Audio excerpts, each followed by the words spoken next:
These long dog days of summer, I mean, we just made it through a heat wave. Mama was parched through this heat wave. I was hitting up Dunkin' every single day, and I will continue to probably for the rest of my days, but especially this summer. Dunkin' is helping everyone stay cool this summer with its lineup of refreshers. These drinks are packed with bold, fruity flavors and served ice cold. It's amazing. Dunkin' refreshers are the perfect afternoon pick-me-up. I like to start my morning with them personally, and then sometimes I go back for a second one because I'm just feeling crazy.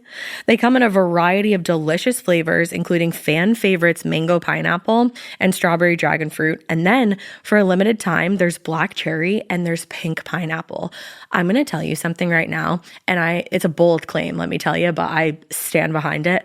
Pink pineapple will change your life. It is so good. It has me feeling like I'm sitting in a pool, resort side, just living, honey. It's so yummy. Try your favorite flavor with green tea, sparkling water, lemonade, or Dunkin's all-new limeade. I haven't tried the limeade yet, but I'm going to. Usually I get my drinks made with green tea and occasionally lemonade, but I do really like the green tea. Or if you don't want to build your own, try one of Dunkin's curated refreshers like the Cherry Lime Ricky or the Ultimate Pink Daydream. The Cherry Lime Ricky, scrumptious. I could drink like 3 of these a day. They're so freaking yummy. Head to Dunkin' today and find your favorite refresher. Dunkin' refreshers contain less than 1% fruit juice. Limited time offer. You know what's really terrifying? That unfinished college degree lurking in the background, just sitting there waiting for you. That's where Southern New Hampshire University comes in. With flexible online degree programs, there's no commuting, no rigid schedule, and no more excuses. Plus, they have some of the lowest online tuition rates in the U.S. Visit snhu.edu/morbid to learn more before your degree becomes just another story about what could have been. Chilling crime cases are mysterious, but finding coverage shouldn't be. With the State Farm Personal Price Plan, you have options and can personalize your plan to help create an affordable price so you can get back to cracking all of life's bigger cases. Talk to a State Farm agent today to learn how you can choose to bundle and save with the Personal Price Plan. Like a good neighbor, State Farm is there. Head to statefarm.com to get a quote. Prices are based on rating plans that vary by state. Coverage options are selected by the customer. Availability, amount of discounts and savings, and eligibility vary by state. Hey, weirdos. I'm Elena. I'm Ash. And this is Morbid.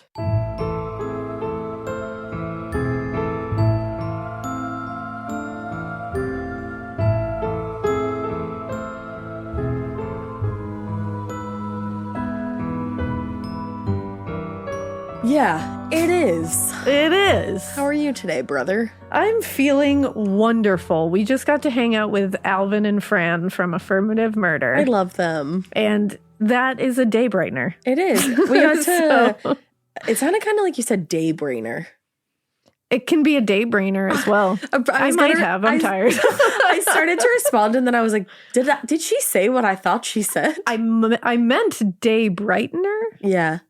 Maybe I said day brainer. Maybe. I'm not gonna say I didn't. Yeah, sorry to call you out. I knew what you meant, but I was like, wait a second, actually. I'm tired and it's just like I'm having a hard time coming up with responses. 2024 is not off to a terrible start by any means. It's just like January was 435 days long. And quite literally. It's just been like a lot of stuff. Like it's just been busy. Yeah, super busy, but like fun busy. Yeah, like good busy. Yeah. Really not a lot of like bad stuff going on. So I'm not going to complain. It's just like everybody's tired because there's just a lot going on. Well, and we stayed at the Borden house earlier this week too. Yes. And that like totally fucks up your sleep schedule because we did not sleep. Yes. We stayed with Corinne and Sabrina from Two Girls, One Ghost. We're just like hanging out with podcasters all over the time.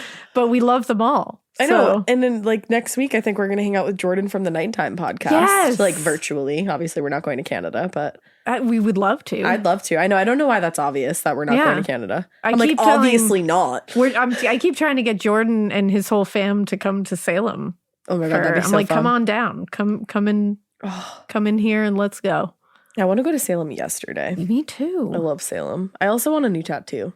As do I. Which those two things are synonymous because tattoos in Salem. Yep, always. Yeah. Always and forever. Yeah. Yeah. Hi, Matt and Ryan. Hi, Matt and Ryan. You're great. And Jill.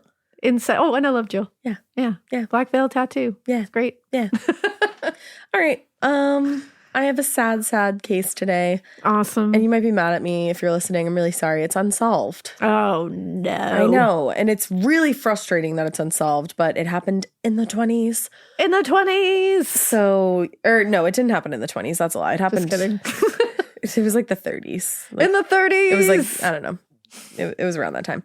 But it was old timey. So fingerprints and shit just like weren't good. They tried. Yeah, you know. What are you going to do? This is why these are fascinating, though, because somehow the case at least moves along at some kind of capacity without any kind of forensic. Yeah, and a lot of different shit ends up going on after this. And I just want to say right off the bat, this is a brutal one. So be ready for that. Hold on to your butts. We haven't said that in a while. I'm holding on. I like that. All right, so we're going to be talking about Georgette Bauerdorf today. Georgette Elise Bauerdorf was born in New York on May 6, 1924. She was the second of two children born to George and Constance Bauerdorf. As the daughter of a Wall Street financier and an independent oil tycoon, because you know I fucking love an oil tycoon. I was going to say, my goodness. Georgette was born into New York high society, and of course, because of that, she was afforded all the finest opportunities in life. When she reached school age, her parents enrolled her at St. Agatha's School for Girls. St. Agatha's. I feel like you have to say it like that. St. Agatha's. I like how it the voice changes and the tone changes. St. Agatha's School for Girls. It's just not St. Agatha's School for Girls. No. It's St. Agatha's School for Girls. That leads me to believe that it's a little bit of an intense place. I don't even know. Oh, okay. I thought you knew, and you were like, it is not whimsical. No. All right. I mean, it's just a foreboding name. It really is. Yeah, St. Agatha's School for Girls. It was just a prep school on New York's Upper West Side that had been established to prepare the children of elite families for future Ivy League educations. It was very hoity-toity. The elite. You know? When Georgette's mother, unfortunately, passed away in 1935, the family ended up moving to Los Angeles. Whoa. Where Georgette continued her education, first at the Marlboro School and then at Westlake School for Girls. School for Girls, where she graduated in 1941. Her graduation from high school actually came just months after the bombing of Pearl Harbor. Oh, wow. And it was at the onset of the U.S. really getting involved in World War II. What a time. Yeah. But like many Americans, the U.S.'s involvement in the war really inspired a great deal of patriotism in Georgette, who immediately looked for opportunities to contribute to the war effort. Just help out, do her thing. Let's go, girls. Exactly. Yeah. Although they weren't expected to join the military, many of Hollywood's biggest stars used their fame to support the troops by promoting war bonds and performing with the United Service Organization, among plenty of other things. The USO. The USO, exactly. For those who couldn't or didn't want to travel, local servicemen's clubs offered the opportunity to contribute. And in Los Angeles, there was no more prominent servicemen's club than the Hollywood Canteen. The Hollywood Canteen. There is a Gilmore Girls episode where Rory Gilmore is joining the DAR and she has to make a function happen and she makes a place look like the Hollywood Canteen and everyone has to dress up in vintage clothing. You have no idea. As soon as I read the words Hollywood Canteen, I said, make sure you take a breath after you introduce that thought because this bitch Elena is going to go off about Gilmore Girls. It's true. And Did you see me? I literally said it and then I took a breath and looked right up at you. She moved back. Like, I'm going to give you space. Here's the stage. Here it is. And they even have the triplets singing on stage that'll meet me or don't go under the apple tree with anyone else but me. Oh, yeah. Anyone else but me. Sing it, sister. Yeah, it's that's one of, it's wild because the aesthetic of that is just primo. Mwah, chef's kiss. When you think about what was actually happening at the time, you're so like, fucked oof. up. Like, and it's just like, and people have it's like a theme. Yeah. Like, you're like, damn. But it was a place for people to go to I hate to say it, there's no better way to say it, to get away from all of that. Yeah, to kind of, exactly. To escape what was going on the outside because, man, people were going through. It was bleak. Quite a bit. Exactly. So organized by Betty Davis and John Garfield, two of Hollywood's biggest stars at the time. Betty Davis, honey. The Hollywood Canteen offered enlisted men and men of allied troops a place to unwind, enjoy some music, some dancing, and a few drinks, honey, while they were on leave. The canteen actually operated entirely on volunteer support, from the building materials to the personnel, and it featured nightly appearances and performances from the biggest stars of the day, like Abbott and Costello, Glenn Miller and his orchestra, Boris Karloff, and Elizabeth Taylor. Oh, damn. Honey. The Hollywood Canteen, baby. I fucking love it. Now, while many of these stars performed on stage at the club, it was also just as likely that they would act as bartenders, servers, dishwashers, cooks, cigarette girls. Wow. Like, all of them just banded together out of this sense of I didn't duty know that. and patriotism. I love it. I didn't know about that part. I didn't know about that part either. Wild. And I think that's so cool that, like, you would see maybe, I don't know, but you would see like maybe Elizabeth Taylor up on stage and then she'd just be like serving you drinks afterwards. Yeah, like that's wild. Like, that's Where so else can cool. you see that? Yeah. On any given night, patrons could expect to find the likes of Rita Hayworth serving tables. Shut up. Shirley Temple behind the bar serving drinks. What? Yeah, which I was like, is she old enough? And then I was like, she did grow. She's perpetually a child, just forever. And even Spencer Tracy or Humphrey Bogart washing dishes. Isn't that really cool? That's cool. Now, historically, the Hollywood Canteen is remembered for their contributions to troop morale and the novelty of seeing Hollywood really getting their hands dirty, just getting into it there. But there were a small number of ordinary young women. Just kidding. They were like ordinary. They were way better than ordinary, but they just weren't stars. Of course.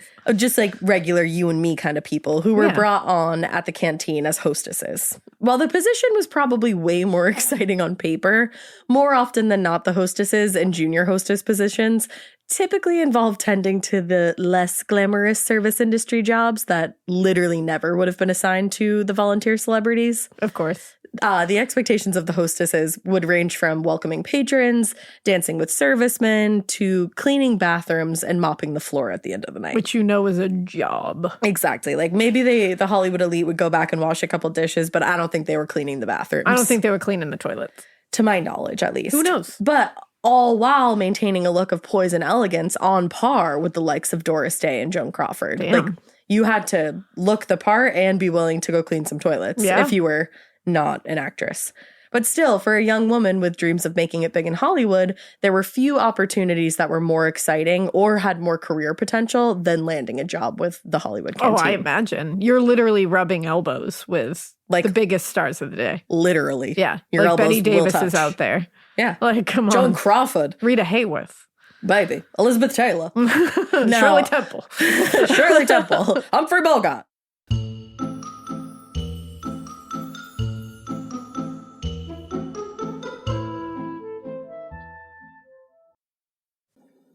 Getting paid twice a month doesn't mean money is scarce. It just feels that way. That feeling makes you do weird stuff, like putting things on a card you didn't need to. Earnin removes that feeling. With Earnin, you can access up to $150 per day of money you've already earned, plus up to $1,000 between paychecks. Standard transfers take 1 to 2 business days with no mandatory fees, and expedited transfers start at $3.99 and cap at $5.99. 5 million people are already on it, and honestly, it's wild it didn't exist sooner. Download Earnin on the App Store or Google Play, spelled like earning money without the G. Type in Morbid under podcast when you sign up. It'll really help the show.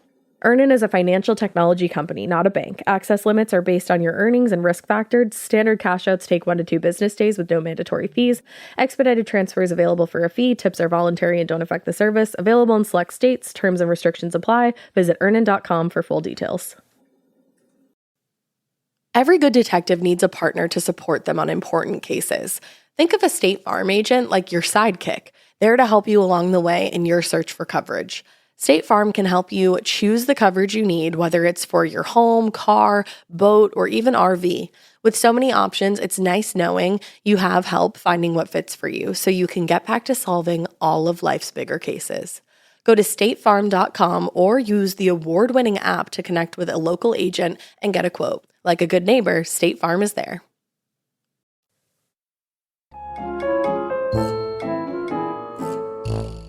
After graduating from high school, Georgette found work at the Los Angeles Times classifieds counter. But what she really dreamed of, what her big aspirations in life were, was to become a film actress. A star, A star, honey. And from her perspective, a position at the canteen seemed like a great way to support the war effort while also networking with the stars. So she was really thrilled when she was accepted as volunteer, and she was scheduled to work on Wednesday nights alongside one of her closer friends, June Ziegler. Journalist Katie Dowd wrote, "The hostess job suited Georgette perfectly. She had a big smile and a welcoming charm." Oh, I love that. I know, she's really pretty if you look up pictures of I'm her. going to look up. So the job allowed Georgette to feel like she was doing her part to support the troops, but as a young woman, she also appreciated the opportunity to dance and socialize with young soldiers who were coming in to unwind. Per the rules of the canteen, though, the hostesses were actually banned from giving out their personal information, or like they weren't allowed to leave the club with the patrons, meaning like you're not here to pick up dates, essentially. Bummer. But journalist Dowd notes Georgette, like so many others, got around this by meeting up with men outside of work. She was known to give soldiers keys to her apartment if they wanted to crash there, always on the downstairs sofa while she slept upstairs, friends said, and she loved dating. Good for her. Good for her, but never give your keys to anybody. Yeah, no, I just mean like you love dating. Like, she loves dating. Good for you, Georgette. You're young. You're young. You're out here in the world. Like, yeah. Don't give your keys to strange men. Yeah, don't do that. Even if they seem nice. Yeah, you don't know them. Ted Bundy seemed nice to some people. Exactly. So don't do it. Don't do it. But Georgette's generosity toward these young men was a kind of extension of her sense of patriotism. Whenever anyone would question why she was so willing to share everything with strangers, she would tell them, "I think if these boys are willing to fight for us, we ought to do anything we can for them." That's a super nice thought. It's so pure-hearted. And like, obviously, I don't think Georgette had seen a lot of the world at this point. No. You know? And it's like, this is also like, a different time. Exactly. Like now we're like, no way. Like, no one is like above, that kind of stuff. Like you can't be handing keys to people. No. But like things that were different in different times. And like, this probably wasn't seen as that wild back then. You know what I mean? And it's like, and especially with the war effort going on, that was like a real sentiment. Like absolutely. That you should do what you can for these people who are willing to risk their lives to, fight for your country. That kind of thing. And I'm sure you're thinking, if these men are willing to put their lives on like the front end to protect our country, why would they hurt me? Yeah, they're not going to hurt me. They're fighting for our country. And it's like, well, anybody can be a bad person. Right. Unfortunately. Now, it's also possible that this behavior was a means of establishing herself as an independent person. Of course. Having come from a very wealthy family, Georgette almost certainly didn't need to work. And as a young woman in the early 40s, she would not have been expected to pay for or transport herself to and from dates. But she did both, and she would even pay for her date's meal or whatever activity they were going to do at that time. What a badass. Kind of like to demonstrate her autonomy and independence. Oh, hell yeah. She's like, I work. Exactly. I work and I can afford this. Yeah. No, while these things would seem pretty normal today, like you go Dutch on dates or a girl will pay for a guy, vice versa, whatever. At that time, this was unheard of. Yeah. And certain parts of her behavior did obviously carry a certain amount of risk, not only because her actions defied convention, but also because she was revealing her wealth and status to strangers who might be willing or wanting to take advantage. Yeah, absolutely. But still, whenever any friends would express concern, she would just dismiss them, confident that it was the right thing to do, completely naive to the dangers. Oh, that hurts my heart because I know something bad is going to happen here. And it's like, you can tell that it was truly just her thinking that the world wasn't as dark a place as it really is. Exactly. And that's really sad. Coming from such a pure place, like I said earlier. Yeah. So on the afternoon of October 11th, 1944, Georgette met up with her father's secretary, Rose Gilbert, and they had some lunch together. They went to the beauty parlor. They did a little shopping. It seems like they were like friendly. Yeah. And they parted ways a little after 2 p.m. Georgette had actually just bought a plane ticket to visit her new boyfriend, Jerry Brown, a soldier, who was stationed at Fort Bliss in El Paso, Texas. According to Rose Gilbert, Georgette was, quote, in good health and gay spirits. After her lunch with Rose, Georgette went home to change, and she headed to her shift at the Hollywood canteen. When June, her friend, arrived at the canteen, she found Georgette in the parking lot knitting in her car. That's adorable. That's so cute. while she waited for her friend to arrive for their shift to start. June later told reporters she seemed very happy, but a little nervous. But Georgette explained she was nervous because she was really excited about going to El Paso in the coming days. For the most part, their shift at the canteen was pretty ordinary, but June did tell police that there was a, quote, dark, husky soldier who had been harassing Georgette all throughout the night and who, quote, insisted on jitterbugging with Georgette against her wishes. That sentence Is everything. Jitterbugging with someone against their wishes. I know that is an actual thing. I know that jitterbugging is a dance. So doing that against somebody's wishes is not awesome at all. No, of course not. But the way that sentence structure is laid out, I just have to point out, because we're all feeling it. We are. That is a funny sentence. No, I'm so glad you did, because I was thinking the exact same thing. Yeah. Like, it's just the actual thing that happened, shitty. Not funny. Sentence? Funny. Like, jitterbugging with someone against their wishes seems like it would be like a funny thing. It seems like it would be a card in Cards Against Humanity. Yeah, like I'm going to jitterbug you against your wishes. Yeah. You know, like you seem like you're just been like, haha. LOL. But no. No, it's awful in real life. Yeah, it's not great at all. So just, again, bear with me. Not good. Sentence. Hilarious. Now, according to June Ziegler, Georgette liked the waltzes, the dreamy kind, and I had never seen her jitterbug before.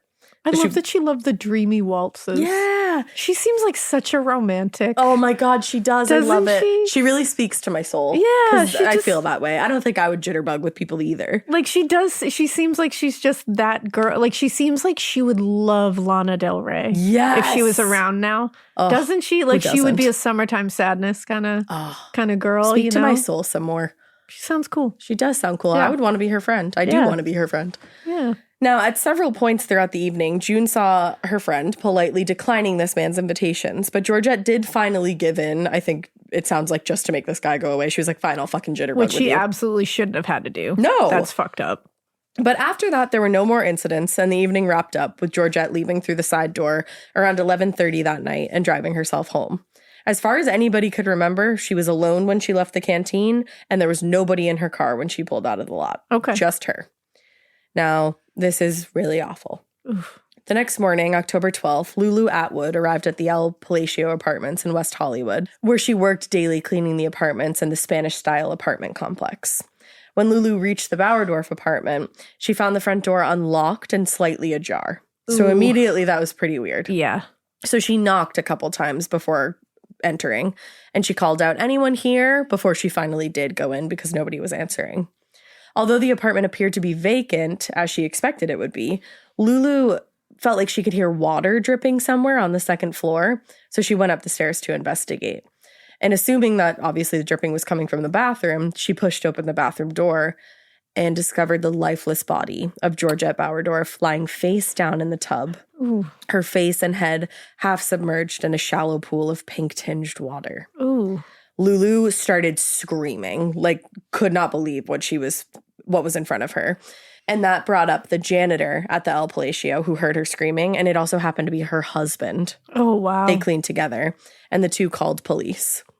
Investigators arrived at the scene a short time later, and after a brief survey of the apartment, they initially suspected the death was accidental. I'm sorry, what? They assumed Georgette had slipped in the bathroom and hit her head when she fell.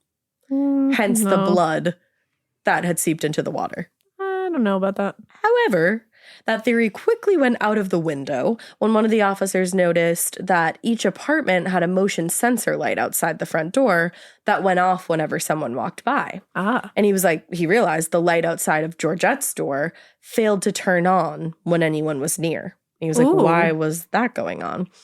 So he pulled up a chair to investigate the fixture.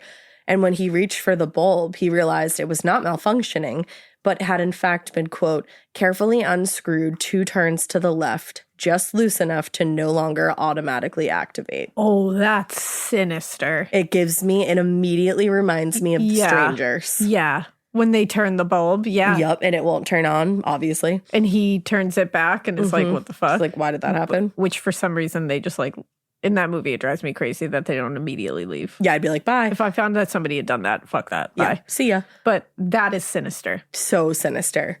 Now, whether it had been done before or after Georgette's death wasn't exactly clear, but either way, somebody wanted to make sure the apartment would be dark and that they wouldn't be seen, either That's fucked entering up. or exiting. Yeah. Once they determined that the death was no accident, other aspects of the scene began to make more sense. After pulling Georgette's body from the tub, investigators noticed she had what appeared to be a piece of washcloth or bath towel stuffed deeply into her mouth. What? In the adjoining bedroom, there were bloodstains on the floor, which looked like somebody had tried to clean up, though investigators couldn't determine whether they had resulted from the attack or not, but they assumed most likely. Yeah. They also found bloodstains on the bed, and the room was in total disarray. This is a quote. The bedclothes were pulled back, Georgette's clothing was scattered over the bed and chairs, and the contents of her purse were strewn over the floor. Oh, that's so chilling. Which I was like, but you guys like walked through the bedroom first to thought the it was an bathroom, accident and still? you were like, wow, messy girl must Messy have fallen girl. in the bathroom. She, blood on the floor. And then it took the light outside for you to like, what? There were bloodstains on the bed. On the bed, and on they the just floor. didn't- Come on. Like, what? So now going to the motive, like, why did this happen? Yeah. Whatever the killer had been looking for when they searched Georgette's purse, it was not money. There was actually a large amount of expensive jewelry on the dresser and a ton of other valuable items that were really easily accessible all throughout the apartment. That's even more unsettling. None of which had been touched, like nothing. Yeah. Among the things that had fallen out of the purse was a note in Georgette's handwriting that read, June and I have date to go to the Hollywood canteen tonight, Wednesday. And it's just like, that's so sad. Just like a cute little. Just like plans for the future. Also missing was the 1936 green coupe that Georgette shared with her sister, Connie, and the keys were nowhere to be found in the apartment. Oh. Other than the disheveled state of the bedroom, though, there didn't appear to be a struggle anywhere else in the apartment, and it didn't seem like Georgette had entertained any guests after arriving home from the Hollywood canteen. Okay. So that was all a little bit weird. Because like you said, everyone said that they didn't see her leave with anyone and they didn't see anyone in her car. Exactly.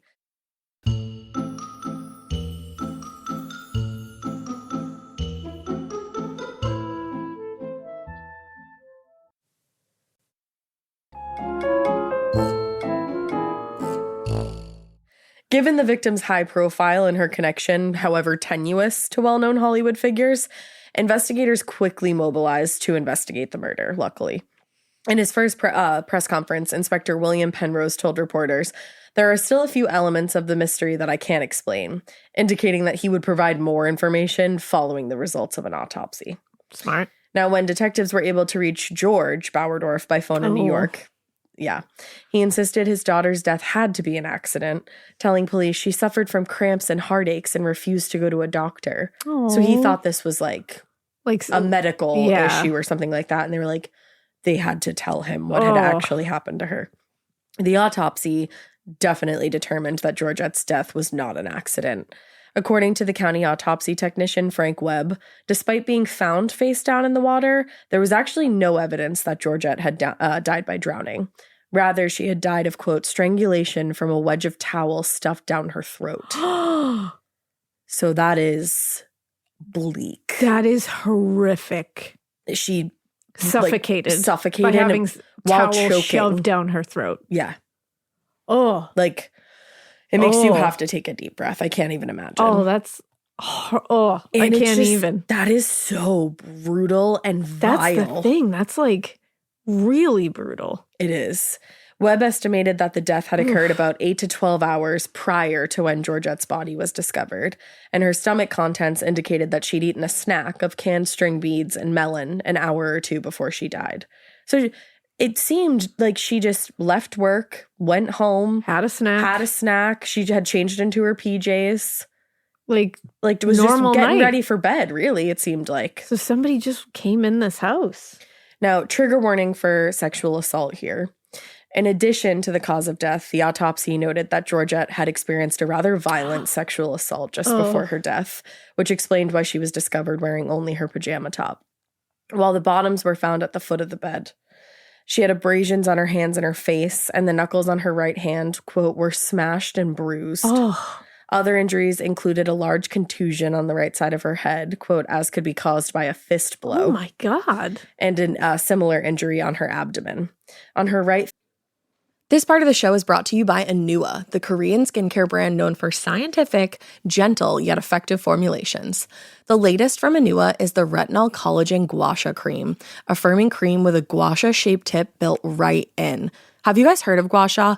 It's that viral massage tool that moves fluid and tension out of your face. Less puffiness, a snatched jawline, honey, more definition in your face. Retinol firms and reduces fine lines, and collagen keeps your skin plump and structured. This cream has both of those things, arguably the most optimal combo for that snatched, lifted look all in one step. I am obsessed with the Gua Sha cream. First of all, it feels so cool to the touch. When you put that on your face, it's just like, this is lovely. It's like a little spa treatment that you can give yourself. I like to do mine at night after I get out of the shower. I rub the cream on my face with the little gua sha. I'm sculpting that jawline, honey. I got it on the cheekbones. And actually, I had a facial the other day, and the lady doing my facial, the professional, she said, "Do you use a gua sha at home?" And I said, "I do." And I said, "How did you know that?" And she said, "I didn't have those little like bumps in my chin or like different areas like that." So she could tell that I was using the gua sha. And I said, "Oh my God." I just feel like I wake up less puffy in the morning when I do it the night before. But you can do it whenever you want to. I, 10 out of 10, recommend this product. The Anua Gua Sha Cream value set is available at anua.com, already discounted. Use code MORBID for an extra 10% off. That's ANUA.com, code MORBID. The Sherwin-Williams summer sale is here. Get 30% off select paints and stains or 35% off their newest product, Emerald Symmetry, July 17th through the 27th. Whether you're looking to refresh your interior or your exterior, they've got the colors to bring your vision to life. And with delivery, getting everything to your door is easier than ever. Shop online or visit your neighborhood Sherwin-Williams store. Retail sales only. Some exclusions apply. See store for details. Delivery available on qualifying orders. Thigh, and this is particularly bleak. Webb found a, quote, bruised imprint of a hand even to the fingernail marks piercing the skin. My God, this person is like a monster, like a rabid animal. Literally. What the fuck? And like that's from like holding her down, you would assume. And like the force with which they must have been holding her someone? To bruise down to the fingernails. And it seems like she fought like tooth hell. And nail, seems. For her knuckles to be all bruised and smashed. Like she was, and that's even worse. And she had clearly tried to get away, and that's why there were contusions. She's in an apartment too. I'm like, did anyone hear anything? Yeah. Oh no. Yep. From what investigators could tell, Georgette had left the Hollywood canteen around 11:30 that night and arrived home about 10 or 15 minutes later, where, like I said earlier, she changed into pajamas and made herself a snack, just getting ready for bed. Yeah. And this timeline was supported by Georgette's downstairs neighbor, who told police he heard the sound of high heels on the floor just a little after 11:30, followed shortly by a, quote, crash, as if somebody dropped a tray or something, and then silence. So you can understand why he didn't investigate. Your neighbors drop shit all the time. Oh, yeah. I would. If you live in an apartment building, you hear shit like that You're constantly. Not calling the police for every, like, small, like a crash that you're probably waiting a second to be like, do I hear anything else? Like, nope, maybe that was just someone dropping something. According to her friends, Georgette was a creature of habit, and this was all in keeping with her bedtime routine, which is why everyone who knew her insisted that she wouldn't have let her attacker in the apartment willingly at that hour.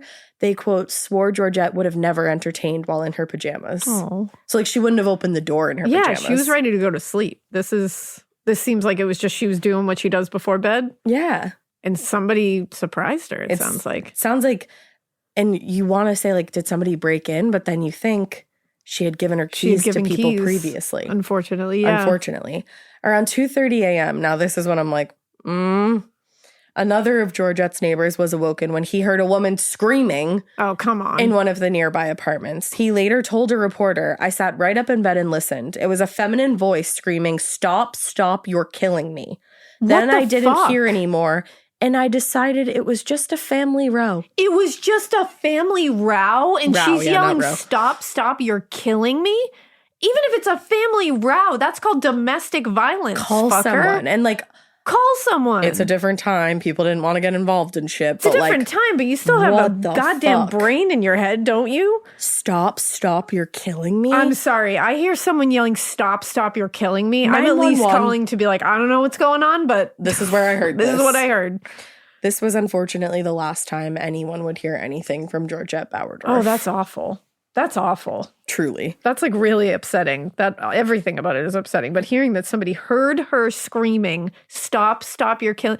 And for them, their reason to be, I thought it was you mean you thought it was somebody beating their wife? And I just didn't want to get involved. And you just didn't want to get involved in that when she's saying, you're killing me? Come on, dude. That's on another level. So if you heard the next day that some wife had been beaten to death by her husband, would And you be you like, heard oh, it? well, it was a family row? Yep. No. No, not at all. That irritates me. Same.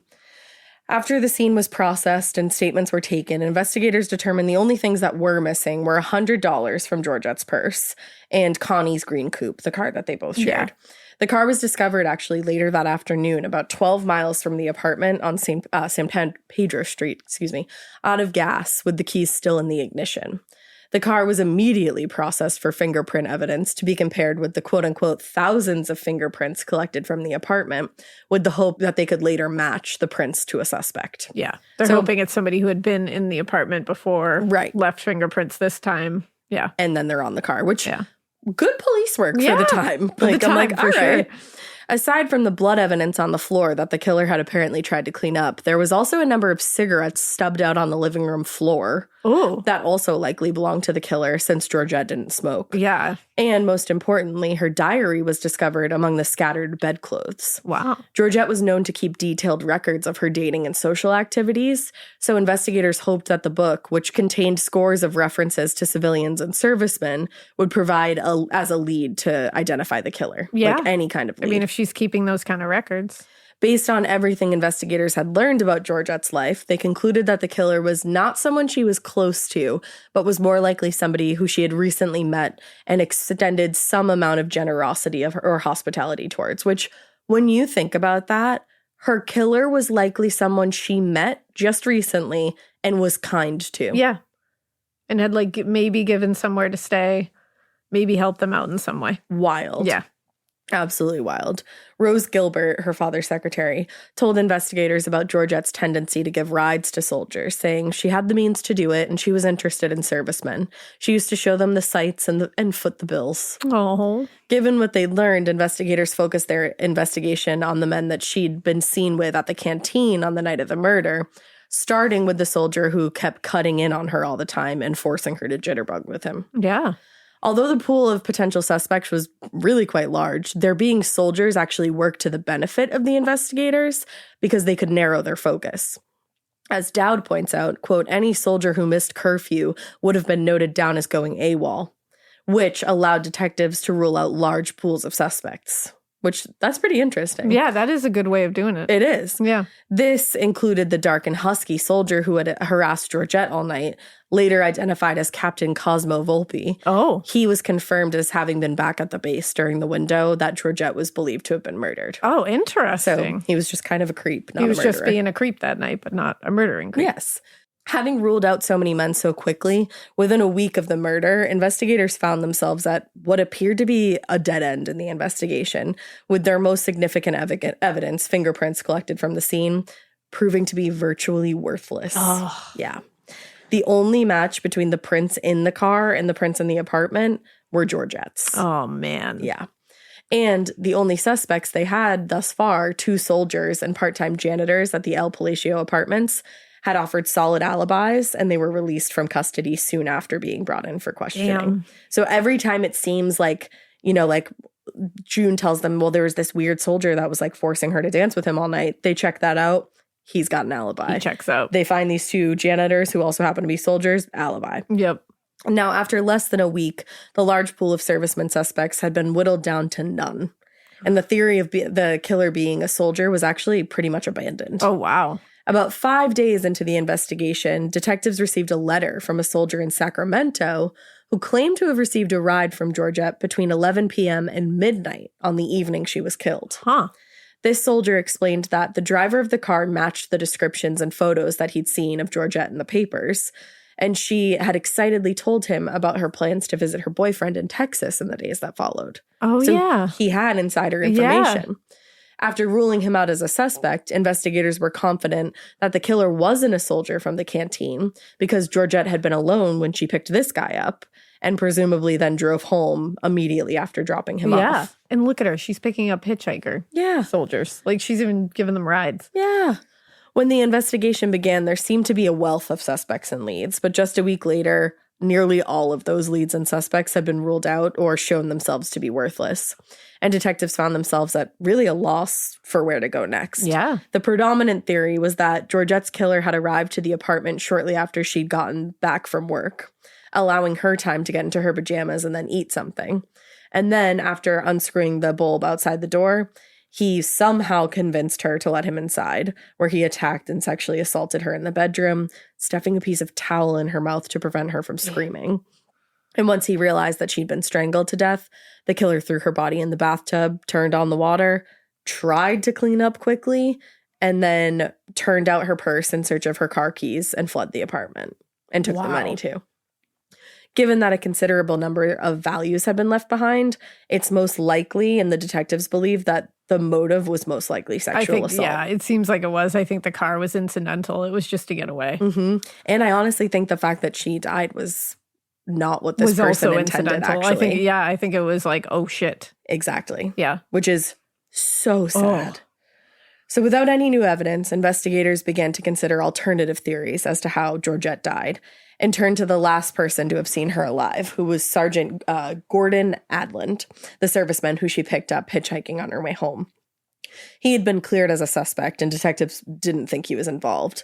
But something he said in his letter made them wonder if the crime had occurred somewhere else. Because according to him, when Georgette let him out of the car, quote, she turned north of Sunset Boulevard, which would have taken her into the Hollywood Hills or into San Fernando Valley, instead of back to her apartment. So she took a weird turn. So investigators theorized that she could have traveled to the valley to meet a serviceman that she had met earlier that evening, and after attacking and killing her, quote, he might have driven with her body in the car to her apartment to set a stage to baffle the later investigation. I don't know about that. It's a little shaky for me. I don't think so. That's messy. That's a messy. I don't like that one. Very tenuous. Yeah, it doesn't seem likely. No. I'd be shocked if that was the case. I don't think it is.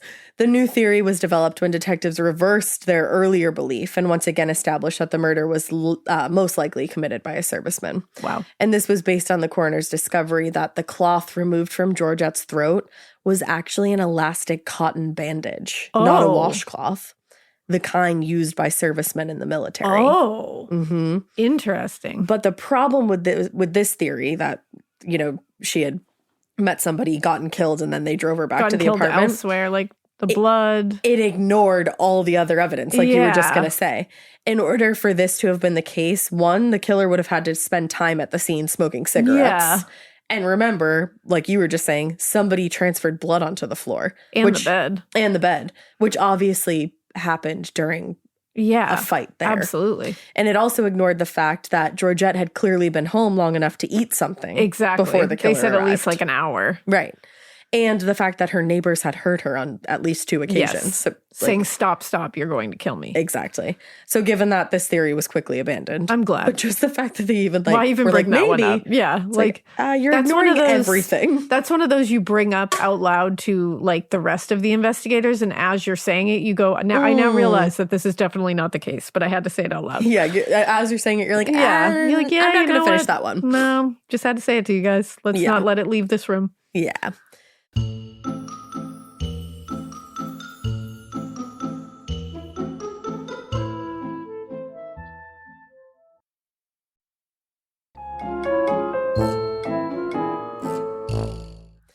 While the second theory had been dismissed as far-fetched, it still emphasized the fact that, aside from the unusual nature of the bandage, investigators had almost no evidence or leads that would point them toward the killer.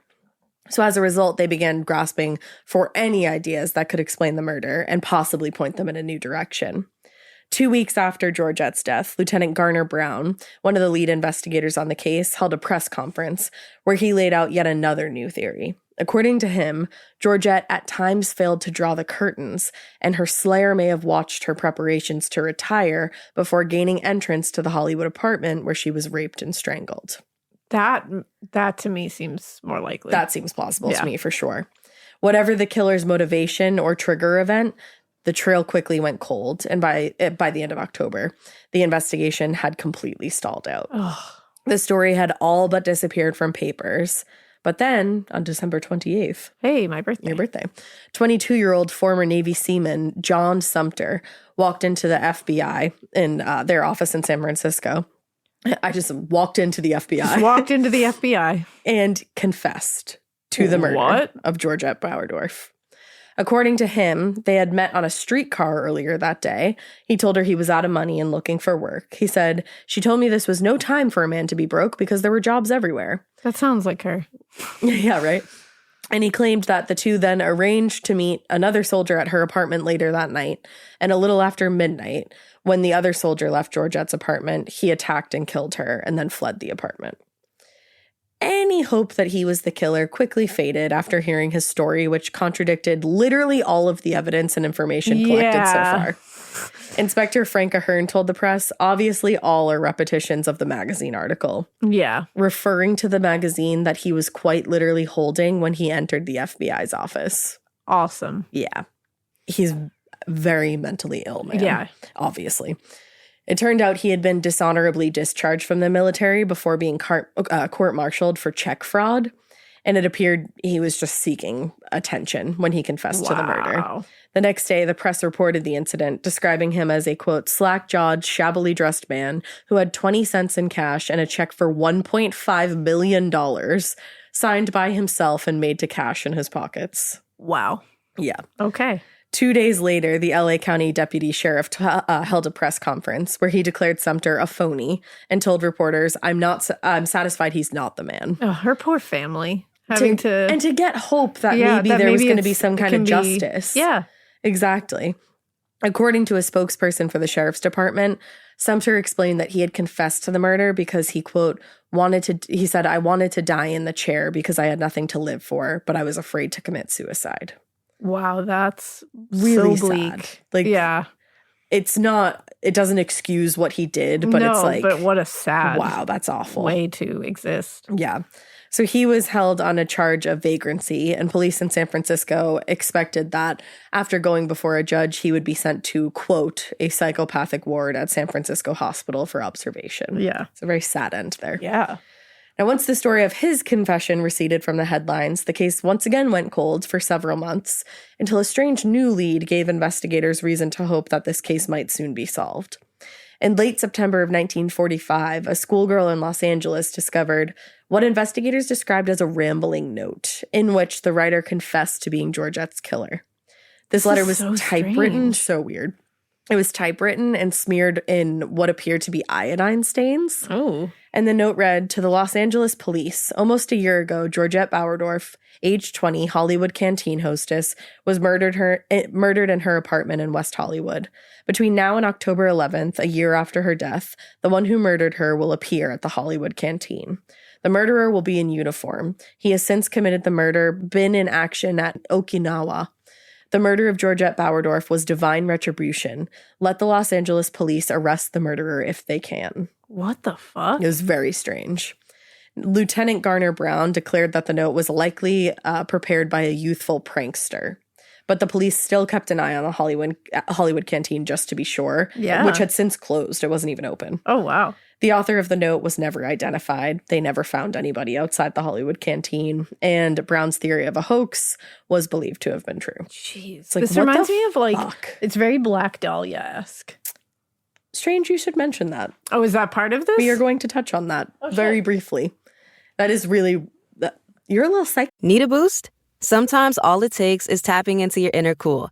Icebreaker's gum helps you unleash the confidence within. Each chew releases a rush of icy flavor powered by cooling flavor crystals, sending a wave of refreshment to reinvigorate all your senses. Icebreaker's convenient pack fits everywhere, from car cup holders to backpack pockets, so you can find your cool wherever you go. Grab Icebreaker's gum online or at a store near you. Getting scared is one thing. Getting a thrill is, well, you want more of those in your life. The Genesis GV70 is built to thrill, baby. A thrilling yet elegant design always makes driving the GV70 an exciting adventure.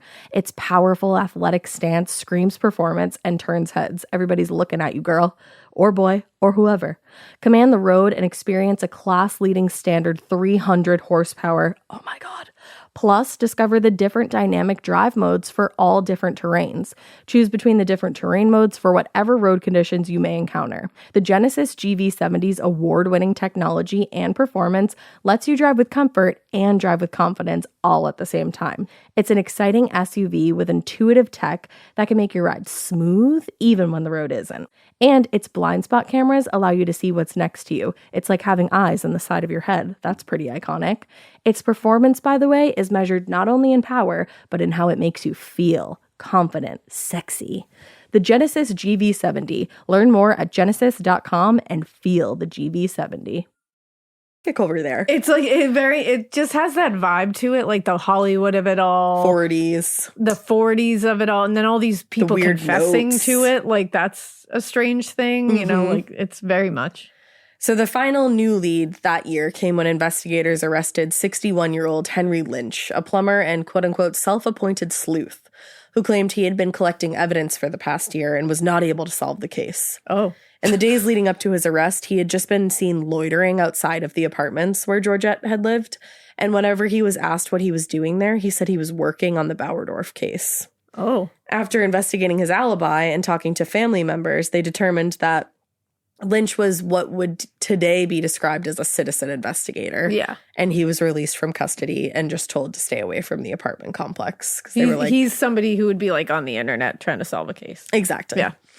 The final suspect in the case was questioned in 1950 when police arrested Corporal Chester Vukas in Sausalito. Vukas was believed to have strangled an 18-year-old woman on a public footpath in Los Angeles. And investigators thought that there were enough similarities between the cases that he could possibly be the killer. But when they arrived in Sausalito, they discovered that he would have only been 16 years old at the time that Georgette was murdered.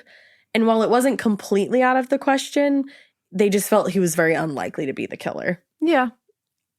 We've heard a lot of 16-year-olds can be very adult when it comes to what the shit they do. Exactly. So I'm like, I feel like maybe that was thrown out a little too quickly. I get why they're like, it would be a little unlikely, but like, you can't really know. You can't totally throw that out the window. You don't know what kind of 16-year-old he was. And I don't know his build or anything like that. Like you see 16-year-olds and you're like, you're 16? Like, what the, like, you look like a giant. Exactly.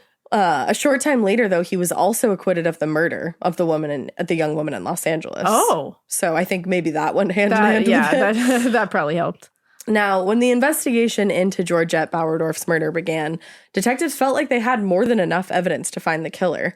But just a few months later, when that suspect pool started narrowing down and with all the evidence stripped away, all they really had was a few cigarette butts and some fingerprints that had no matches and an unusual bandage that was used in the murder. Yeah. So with no more leads or evidence to be found, the case quickly went cold. And by the end of the decade, it was just shelved alongside countless other murders in Los Angeles. Open, but inactive. Oh, that's so infuriating. But when the dead and mutilated body of actress Elizabeth Short, a.k.a. the Black Dahlia, was discovered in a vacant lot in L.A. a few years later, some in law enforcement and the press actually thought there may have been a connection between the two. Huh. And that was based largely on the fact that the main suspect in the Black Dahlia case also would have had access to the medical-grade bandage used in Georgette's death. Ah. But that theory has mostly been debunked. Ah. Today, Georgette's murder remains unsolved, and unlike the Black Dahlia and so many other high-profile Hollywood murders, it's really been mostly forgotten by the public. So that's why I wanted to pick this one and talk about it. It's not because I've never heard of it.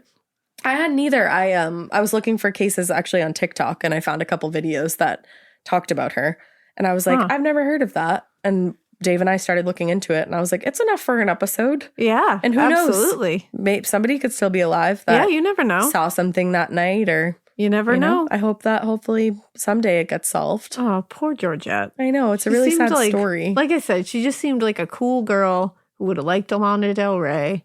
Yeah. And just like, She would have had like a charity set up by now. yeah, I think. she was just that girl that was like, I got coffee today. Don't worry about it. Yeah, You know, like exactly. she's just that, like, you Or know? like you're down on your luck and she's like, crash on my couch. Yeah, she's like, whatever. Don't worry She about just it. seemed like a really What a like, horrific empathetic end. person. A horrific end. Yeah, it's really awful. Wow.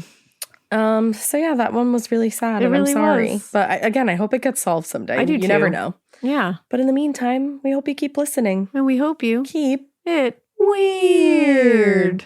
But that's weird that you give anybody the keys to your apartment. Don't do that. Don't do that.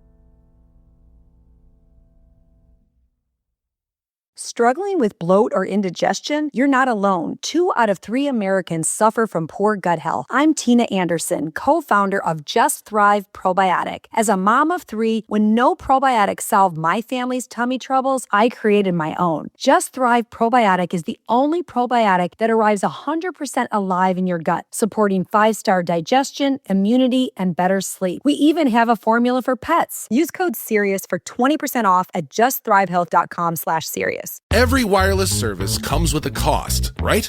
Wrong. The Text Now app lets you do your thing for free. Get real talk, real text, and 5G data for must-have apps with no monthly bill. Need more data? Add it right from the app. Done? Go back to free. No long-term contracts, no pressure, no surprises. Just wireless that works around you. Text Now. We've got your back. Download Text Now in your app store today. Wireless plans require the purchase of a SIM card. Visit textnow.com for terms and conditions.